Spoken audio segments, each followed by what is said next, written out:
Hi everyone, welcome back to my blogs. आज मैं आपको लेकर आ गया हूँ एक और ऐतिहासिक इमारत का जो नज़ारा है और जो हिस्ट्री है वह मैं आपके सामने पेश करूँगा।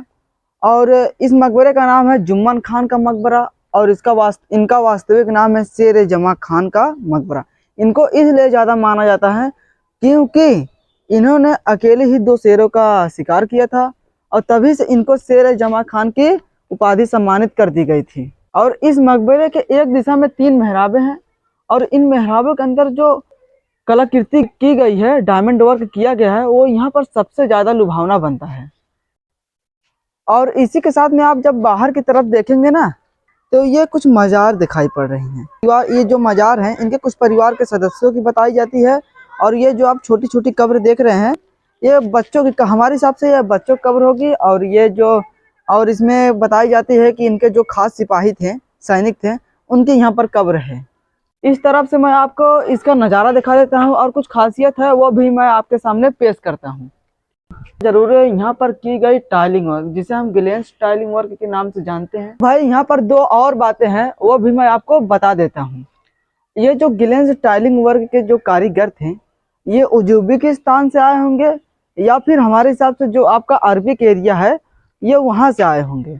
और भाई जब इन इमारतों को बनाया जाता था तो पत्थर ईंटों की मदद से बनाया जाता था और एक आधा या फिर 1 इंच का मोटा परत इस पर चढ़ाया जाता था मसालों का। आप मकबरा देख सकते हैं, तकरीबन 300 साल पुराना यह मकबरा आज काबिले तारीफ है। इसकी कोई भी दीवार भाई जर्जर नहीं हुई है, जो कि तो खड़ा है। 1707 में औरंगजेब की मृत्यु हो गई थी। उसके बाद जो मुगल सल्तनत था वो लड़खड़ाने लगी थी। उसके बाद जो नए बादशाह बने थे उनका नाम था बहादुर शाह और उसके बाद बने थे फर्रुख शेर। फर्रुख शेर का शासनकाल था 1713 से 1719 ईस्वी तक। और उसी समय में जौनपुर का जो रियासत था यहाँ पर एक गवर्नर बना दिए गए थे। उनको आज हम जानते हैं जुम्मन खान के नाम से, जिनको शेर मारने के बाद में शेर ए के उपाधि सम्मानित किया गया था।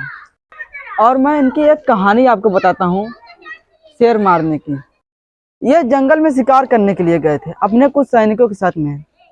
तो वहाँ पर यह हुआ शेर का एक जोड़ा इनके सामने आ गया तो इनके जितने सैनिक थे वो डर कर भाग गए और इन्होंने ना भागकर अपनी तलवार से इन दोनों शेरों को मौत के घाट पहुंचा दिया और तभी से इनको शेर ए की उपाधि सम्मानित कर दी गई थी। और भाई अब मैं अंदर की तरफ चलता हूँ तो अब अंदर की तरफ देख सकते हैं। अंदर की तरफ तो काफी सारी कब्रें दिखाई पड़ रही हैं और हमारे हिसाब से जो जुम्मन खान की कब्र है वो ये वाली जो बड़ी वाली कब्र है। लेकिन वास्तविक में इनका जो कब्र हुआ करता था वो तो ज़मीन के नीचे हुआ करता था। और इनके अगल बगल में जितनी आपको कब्र दिखाई पड़ रही है, कहा जाता है कि इन्हीं के परिवार के सदस्यों की ये कब्र, जितनी कब्रें हैं दिखाई दे रही हैं और इनके कुछ खास सैनिकों की कब्र इसमें है। कीर्ति की गई है उस ज़माने में जो उज्बेकिस्तान या फिर आपके जो अरबिक एरिया हैं वहाँ से जितने लोग आए थे। कितनी अच्छी डिजाइन यहाँ पर। और इस मकबरे को देखकर ऐसा लग रहा है कि इस मकबरे को एएसआई ने एक बार जरूर रिपेयर किया है। अभी कुछ इसका टूटा फूटा कोई भी हिस्सा टूटा फूटा नहीं है। और हमें इस मकबरे को देखकर ऐसा लग रहा है कि जौनपुर काफी पहले से ही अस्तित्व में आ चुका था। और आप जब देखेंगे ना इस मकबरे के बगल में आप देखेंगे तो यहाँ पर भी एक बहुत ही बड़ा कब्र है। यहाँ से ऊपर जाने के लिए एक पतली सी सीढ़ी बनाई गई है। हम ऊपर जाने की कोशिश करेंगे। एकदम पतली सा भाई ये सीढ़ी है और इसमें मेरा पूरा आवाज गूंज रहा है। और ये पहाड़ी पत्थरों का इस्तेमाल करके इसे बनाया गया था। और मैं अब इसके ऊपर वाले हिस्से पर आ चुका हूँ और यहाँ से मैं आपको जो बगल वाले क्षेत्र में जो गोमती नदी है उसका भी मैं आपको दिखाता हूँ। और ये लोटस की तरह 2 मीनारें बनाई गई हैं इस बगल से। और इस मकबरे के ऊपर से आप चढ़ के पूरा यहाँ से जो गोमती नदी का व्यू है वो आप देख सकते हैं। और वहीं पर गोमती नदी है और यहाँ पर देख सकते हैं इसकी कलाकृति पहले के। सीढ़ी देख सकते हो कैसी बनाई गई थी पतील। ये मकबरा जो है बाहर से कुछ इस प्रकार से दिखाई पड़ता है।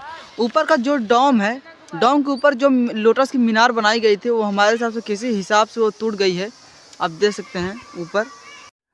तो उम्मीद करता हूँ यह हिस्ट्री आपको अच्छा लगा होगा। ऐसे हम बहुत से आपके लिए हिस्ट्री लाते रहेंगे। अगर चैनल पर नया हो तो प्लीज़ चैनल को सब्सक्राइब कर दीजिए।